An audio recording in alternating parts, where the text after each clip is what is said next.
Hello everyone.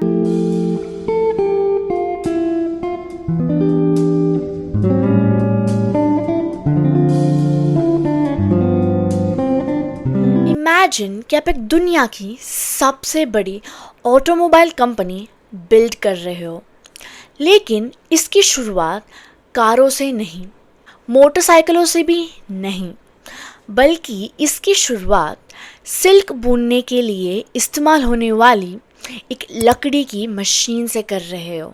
ये Suzuki motor corporation की एक इनक्रेडिबल जर्नी है। एक ऐसी कंपनी जो जापान की एक छोटी सी वर्कशॉप से शुरू होकर इंडिया जैसे देशों में सबसे भरोसेमंद कार ब्रांड में से एक बन गई। और ये कहानी शुरू होती है एक विजनरी इन्वेंटर मिचियो सुजुकी से। कहानी 1909 में जापान के हमामत्सु नाम का एक छोटे से कोस्टल विलेज से शुरू होती है। उस समय जापान की इकोनॉमी काफ़ी हद तक सिल्क प्रोडक्शन पर निर्भर थी। हजारों परिवार टेक्सटाइल फैक्ट्रीज में सिल्क के कपड़े बुनने का काम करते थे, लेकिन एक प्रॉब्लम थी। बुनने के लिए इस्तेमाल होने वाले मशीन्स धीमे थे और अक्सर खराब हो जाते थे। लेकिन मिचियो सुजुकी नाम के एक कारपेंटर ने इस समस्या पर गौर किया। इसे नज़रअंदाज करने के बजाय उन्होंने एक बेहतर मशीन बनाने का फैसला लिया। वुड वर्किंग और इंजीनियरिंग के अपने नॉलेज का इस्तेमाल करते हुए उन्होंने एक नए तरीके का वीविंग लूम डिज़ाइन किया जो तेज़ और भरोसेमंद था। लोगों को ये बहुत पसंद आया। जल्द ही उनका ये आविष्कार सिल्क के फैक्ट्रीज में बहुत ज़्यादा पॉपुलर हो गया। इसी छोटे से आविष्कार के वजह से सुजुकी लूम वर्क्स नाम की एक कंपनी बनी। उस समय कोई सोच भी नहीं सकता था कि ये छोटी सी कंपनी एक दिन लाखों कार्स बनाएगी। मिचियो सुजुकी का बुनने का मशीन इतना बेहतरीन था कि पूरे जापान के फैक्ट्रियों ने उन्हें खरीदना शुरू कर दिया। कुछ ही सालों के अंदर कंपनी हजारों मशीन्स बनाने लगी। सुजुकी जल्दी पूरे जापान के सबसे बड़े लूम मैन्युफैक्चरर्स में से एक हो गए। कई सालों तक सब कुछ सही चल रहा था, लेकिन इतिहास के कुछ अलग ही प्लान थे। 1930s में दुनिया इकोनॉमी डिफ़िकल्टी के दौर में आ गई। सिल्क्स की मांग कम होने लगी, फैक्ट्रीज बंद होने लगी, बुनाई की मशीन के ऑर्डर्स घटने लगे। सुजुकी के लिए ये एक सीरियस प्रॉब्लम था। कंपनी को एक नई दिशा की ज़रूरत थी। मिचियो सुजुकी ने कुछ बिल्कुल अलग सोचने की शुरुआत की। ऑटोमोबाइल। उस समय जापान में कार्स अभी भी बहुत कम थे। ज़्यादातर गाड़ियाँ वेस्टर्न कंट्रीज से इंपोर्ट की जाती थी। सुजुकी का ये मानना था कि जापान को अपनी खुद की किफ़ायती कार की ज़रूरत है। इसीलिए उन्होंने छोटे गाड़ियों के डिज़ाइंस पर एक्सपेरिमेंट्स करना शुरू कर दिया और कंपनी के इंजीनियरों ने प्रोटोटाइप गाड़ियाँ बनाना शुरू कर दिया था। फ्यूचर काफ़ी एक्साइटिंग लग रहा था, लेकिन फिर कुछ ऐसा हुआ जिसकी उम्मीद किसी को भी नहीं थी। 1939 में वर्ल्ड वॉर की शुरुआत से पूरी दुनिया हिल गई थी। वॉर के दौरान कई फैक्ट्रियों को अपना नॉर्मल प्रोडक्शन रोकना पड़ा। ऑटोमोबाइल के डेवलपमेंट्स भी रुक गए थे। सुजुकी को अपने सर्वाइवल पर ध्यान देने के अलावा और कोई चॉइस नहीं था। कई वर्षों तक प्रोग्रेस रुक गया था। फैक्ट्रियों के लिए मुश्किलें बढ़ गई थी। रिसोर्सेज लिमिटेड थे, लेकिन कंपनी किसी तरह खुद को बचाए रखने में कामयाब रही। वॉर ख़त्म होने के बाद सुजुकी ने अपने इतिहास के सबसे इम्पॉर्टेंट डिसीजंस में से एक लिया। वॉर के बाद जापान रीबिल्ड हो रहा था। लोगों को चीप ट्रांसपोर्ट्स की ज़रूरत थी।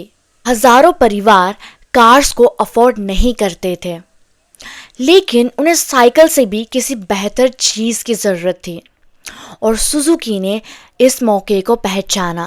कार्स पे सीधा उतरने के बजाय कंपनी ने कुछ ज़्यादा आसान बनाने का फैसला लिया, एक मोटराइज्ड बाईसाइकिल। और इस फैसले ने कंपनी का भविष्य पूरी तरह से बदल दिया। वर्ल्ड वॉर II के बाद जापान बहुत बुरी हालत में था। शहर तबाह हो चुके थे, इंडस्ट्रीज मुश्किल में थे और लोगों के पास बहुत कम पैसे थे। ट्रांसपोर्टेशन एक बहुत बड़ी गंभीर समस्या बन गई थी। ज़्यादातर परिवार कार्स को खरीदने का खर्चा नहीं उठा सकते थे, यहाँ तक कि मोटरसाइकिल्स भी बहुत महंगे थे। लोग काम पर जाने, स्कूल या बाजार जाने के लिए साइकिल की इस्तेमाल करते थे, लेकिन लंबी दूरी तक साइकिल चलाना बहुत थकाने वाला काम था। इस समस्या को देखते हुए मिचियो सुजुकी के मन में एक साधारण सी विचार आई। उन्होंने सोचा, अगर साइकिल में एक छोटा सा इंजन लगा दूं तो कैसा रहेगा। इससे आम लोगों के लिए सफ़र करना आसान हो जाएगा। और इस तरह सुजुकी के इंजीनियरों ने एक बिल्कुल नए आविष्कार पर काम करना शुरू कर दिया। 1952 में सुजुकी ने अपनी पहली मोटराइज्ड बाईसाइकिल पेश की। इसका नाम पावर फ्री था। पावर फ्री दिखने में तो साधारण सा था, लेकिन अपने आप में ही ये एक रेवोल्यूशनरी था। इसमें एक साइकिल के साथ 36 सीसी 2 स्ट्रोक इंजन लगा हुआ था, लेकिन इसकी सबसे दिलचस्प बात थी इसका डुअल चेन सिस्टम। इस बाईसाइकिल को चलाने वाले इन 3 चॉइसेस को चूज कर सकते थे। नॉर्मल बाईसाइकिल जैसे पैडल चलाने में मदद के लिए इंजन का इस्तेमाल करना, या फिर पूरी तरह से इंजन के सहारे चलाना। और इस डिज़ाइन ने इस व्हीकल को कम्प्लीटली प्रैक्टिकल बना दिया था। लोगों को ये बहुत ही पसंद आया था क्योंकि ये सस्ती थी, इसकी देखभाल करना आसान था और रोज़ाना के सफ़र के लिए एकदम सही थी। जापानीज गवर्नमेंट इससे इतनी इम्प्रेस हुई कि उन्होंने मोटर गाड़ियाँ बनाने का काम जारी रखने के लिए सुजुकी को फाइनेंशियली मदद भी दी। यही वो पल था जब सुजुकी ने ऑफिशियली मोटर इंडस्ट्री में एंटर किया। एक साल बाद 1953 में सुजुकी ने अपनी पहली असली मोटरसाइकिल लॉन्च की। इसका नाम डायमंड फ्री था। ये मोटरसाइकिल पहले के मोटरसाइकिल के मुकाबले ज़्यादा मजबूत, तेज़ और एडवांस थी। जल्द ही सुजुकी के मोटरसाइकिलों ने पूरे जापान के लोगों का ध्यान खींचना शुरू कर दिया। अपनी रिलायबिलिटी प्रूव करने के लिए सुजुकी ने कई मोटरसाइकिल रेसिंग कॉम्पिटिशन्स में हिस्सा लिया और फिर कुछ कमाल का हुआ। सुजुकी ने कई रेसिंग इवेंट्स जीते और दुनिया को ये दिखाया कि उनके मोटरसाइकिल शक्तिशाली और भरोसेमंद है। इन जीतों के वजह से कंपनी को जबरदस्त पॉपुलैरिटी मिली। अब सुजुकी सिर्फ एक लूम बनाने वाली कंपनी नहीं रह गई थी, बल्कि अब वो एक सीरियस मोटरसाइकिल कंपनी बन गई थी। जब मोटरसाइकिल सफल हो रहे थे, तब भी सुजुकी अपने सपनों को कभी नहीं भूले, कार्स बनाना। 1955 में सुजुकी ने आखिरकार अपनी पहली कार लॉन्च की। इसका नाम सुजुलाइट था। उस समय के ज़्यादातर कारों से सुजुलाइट बहुत अलग था।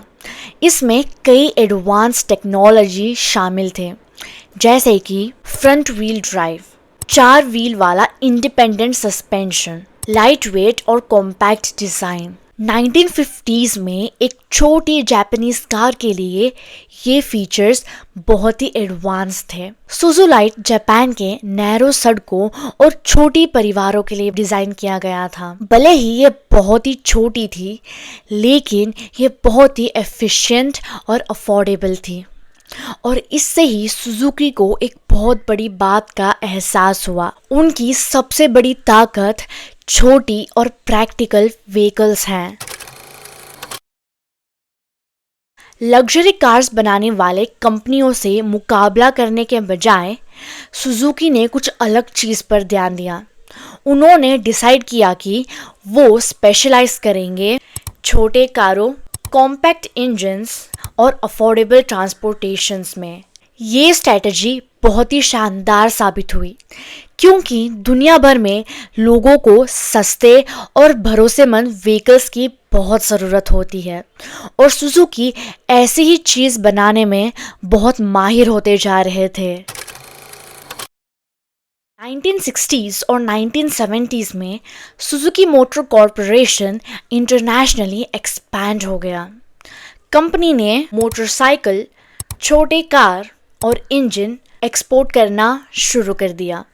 सुजुकी के मोटरसाइकिल्स कई देशों में पॉपुलर हो गई क्योंकि टिकाऊ थी, फ्यूल के मामले में किफ़ायती थी और अफोर्डेबल थी। जल्दी सुजुकी दुनिया की सबसे बड़ी मोटरसाइकिल मैन्युफैक्चरर्स में से एक बन गई।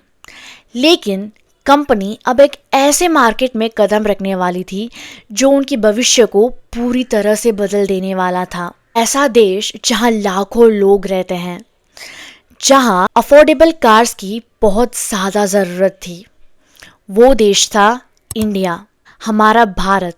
और वहाँ सुजुकी के पार्टनरशिप से इतिहास की सबसे बड़ी ऑटोमोबाइल कंपनी में से एक का जन्म हुआ।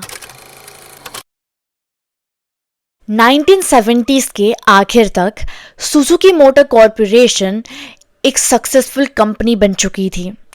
इसके मोटरसाइकिल दुनिया भर में बिक रहे थे, इसके कार्स बहुत पॉपुलर होते जा रहे थे, लेकिन फिर भी कंपनी बड़े मौके के तलाश में थी। उस समय ये मौका 700 मिलियन से ज़्यादा लोगों वाले देश में आया।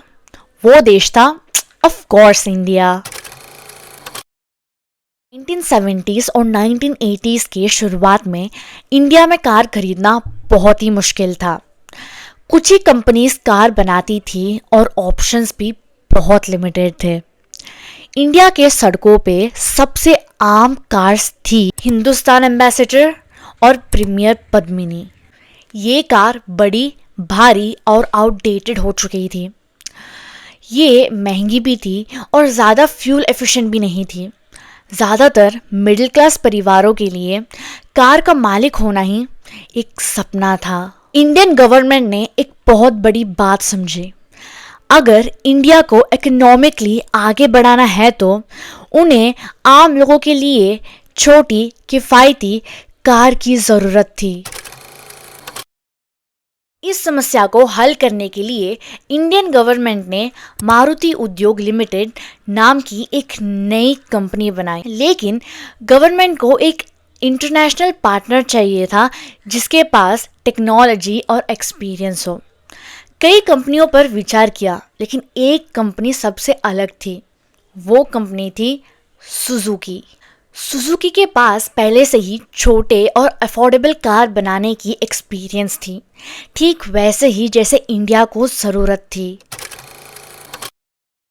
1983 में मारुति सुजुकी ने अपनी पहली कार लॉन्च की, मारुति 800। ये कार छोटी, सिंपल और इनक्रेडिबली एफिशिएंट थी। लेकिन जो बात इसे खास बनाती थी वो ये थी कि ये कार मिडिल क्लास परिवारों के लिए अफोर्डेबल था। पहली बार कई इंडियंस अपनी पहली कार खरीद पाए। मारुति 800 जल्द ही एक सेंसेशन बन गई। पूरे इंडिया में परिवारों ने इस कार की बुकिंग करवाने के लिए लाइन लगवा दी। असल में डिलीवरी के लिए इंतजार का समय कभी कभार महीनों तक पहुंच जाता था, लेकिन लोग इंतजार करने के लिए रेडी थे क्योंकि मारुति 800 भरोसेमंद था, फ्यूल बचाने वाला था, चलाने में आसान था, इंडियन सड़कों के लिए एकदम सही था। जल्द ही मारुति 800 इंडिया की सबसे पसंदीदा कार बन गई। 800 की सफलता ने इंडिया में ट्रांसपोर्टेशन रिवॉल्यूशन ला दी। अचानक इंडिया के सड़कें छोटी छोटी मॉडर्न कार से भर गई और इस सफलता के साथ ही मारुति सुजुकी ने तेजी से अपने कार्स की लाइनअप एक्सपैंड कर दी और भी नई मॉडल्स पेश किए गए, बेहतर टेक्नोलॉजी शामिल किया गया और सुजुकी इंडिया में घर घर में जाना पहचाना नाम बन गया। कुछ ही सालों के अंदर ये कंपनी देश का सबसे बड़ा कार मैन्युफैक्चरर बन गया। लेकिन सुजुकी का ये सफर खत्म होने से कोसों दूर था। कंपनी जल्दी इंडियन हिस्ट्री की कुछ सबसे यादगार और मशहूर कार्स पेश करने वाली थी, ऐसी कार्स जिन्हें आज भी लाखों लोग याद करते हैं। 1990 में मारुति सुजुकी ने एक बिल्कुल नई तरीके की कार लॉन्च की। इसका नाम मारुति 1000 था। अनलाइक छोटी सी मारुति 800, ये कार एक सेडान थी, जिसका मतलब था कि ये ज्यादा बड़ा और शानदार था। कई इंडियंस को ये कार मॉडर्न और प्रीमियम लगी। इसमें ऐसी खूबियां थीं जो उस समय इंडियन कार्स में कम देखने मिलती थी, जैसे एक दमदार इंजन, आरामदायक सीट्स और स्टाइलिश डिजाइन। मारुति 1000 जल्द ही बिजनेस ओनर्स और गवर्नमेंट ऑफिशियल्स के बीच में पसंदीदा हो गया। बाद में ये कार एक और मशहूर ब्रांड में बदल गया। इसका नाम मारुति एस्टीम था। एस्टीम 1990s में खास तौर पर पॉपुलर हुआ। ये स्टाइलिश और रिलायबल था और इंडियन रेसिंग कॉम्पिटिशन्स में भी इसका इस्तेमाल किया जाता था।